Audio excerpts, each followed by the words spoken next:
যে পৃথিবীতে দৈনিক 1,54,000 মানুষ মারা যায়, 1,54,000 মানুষ। এর মধ্যে 1,24,000 মানুষ মারা যায় বেঈমান অবস্থায়। প্রতি সেকেন্ডে 2 জন মানুষ বেঈমান অবস্থায় মারা যায় সারা পৃথিবীতে। প্রতি সেকেন্ডে 2 জন মানুষ যে কথা বলে, আমরা যে কথা বলি, সবচেয়ে ছোট যে কথাটা, একটা বাক্য পূর্ণ মুরাক্কাবে মুফিদ, একটা জুমলা, একটা কালাম, দেখা গেছে ছোট্ট একটা জুমলা বলতে সময় লাগে 7.5 সেকেন্ড।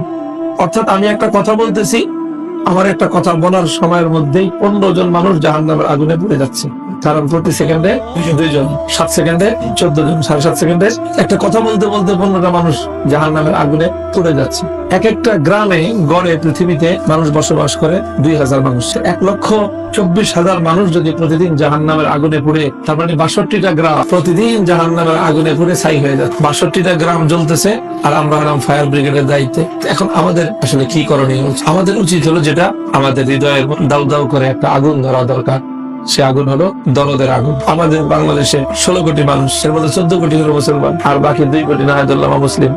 14 জন যদি দাওয়াত দিত, তো 2 জন মানুষ অমুসলিম থাকে কেন? 7 জনের ভাগে 1 জন পড়তো। তো 7 জন লোক যদি একজনের পিছনে ছুটতো দাওয়াত নিয়ে, তো সেই মানুষটা জাহান্নামের আগুনে জ্বলতে পারতো। সে মানুষটা জাহান্নামের আগুনে জ্বলতেছে কেন? সেই 7 জনের দায়িত্ব ছিল তাকে রক্ষা করা। এই 7 জন তো তারা আরামের ঘুম ঘুমাইতেছে, তারা মজা লুটতেছে, আর তারা বলতেছে যে বহু ধর্মের বিচিত্র বাংলাদেশ, এই বৈচিত্র্যের সৌন্দর্য ধরে রাখতে হবে আমাদের, যাতে যে ধর্মে আছে ওই ধর্মে থাকে।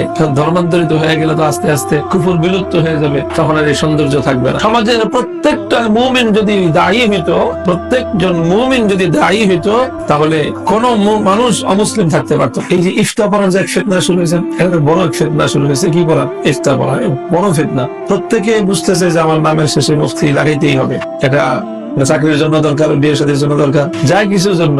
কারণ পরিবার কোথাও বায়োডাটা দিলে জিজ্ঞেস করে খালি আলেম না মুফতি আলেম। এই জন্য পড়াশোনা যাই হোক, নামের শেষে একটা মুফতি ডিগ্রি লাগায়।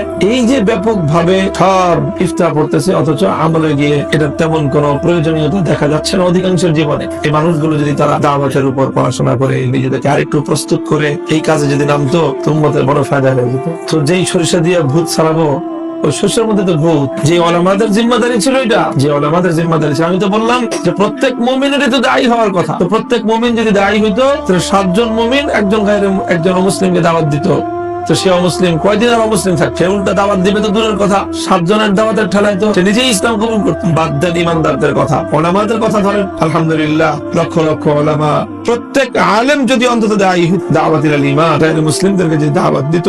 আমাদের তো অধিকাংশ ওলামায়ে কেরামের এই অবস্থা যে গায়রে মুসলিমের কাছে যে দাওয়াত দেওয়া যায় এই কল্পনাই নেই। অমুসলিমের কাছে আবার কেমনে দাওয়াত? অর্থাৎ আমরা আমাদের মূল শিকড় থেকে কত দূরে চলে গেছি, অথচ আমাদেরকে পাঠানোই হয়েছে সমস্ত অমুসলিমের কাছে দাওয়াত, দ্বীনে ঈমানের দাওয়াত পৌঁছানোর জন্য আল্লাহ আমাদেরকে সৃষ্টি করেছে। তো আপনাদের কাজ হবে, এটা বড় একটা কাজ হবে, যে আপনারা এই নতুন ফারিকিনদেরকে তশকিল করবেন দাওয়াতের মেহনত পড়াশোনার জন্য, এবং দাওয়াতের পড়াশোনা দাওয়াতের মেহনতের জন্য। ইফতা না পড়ার জন্য তশকিল করবেন। ইফতা পরিষদ মুফতির জ্বালায় দেশে এখন গিজ গিজ করে, পাও রাখা যায় না মুফতির। যে পরিমাণ মুফতি হয়েছে, আগামী 50 বছর যদি বাংলাদেশে কোনো মুফতি নাও হয়, তাহলে এই জাতির ফতোয়ার জন্য কি এখন দরকার? দায়ী, কাজের দরকার, কাজ, দায়ী দরকার। দায়ী ঘরে ঘরে দায়ী দরকার, ঘরে ঘরে মুফতির দরকার নাই। পুরা মহল্লায় একজন মুফতি থাকলেই যথেষ্ট, কিন্তু দায়ী প্রত্যেকের দায়ী হওয়া দরকার।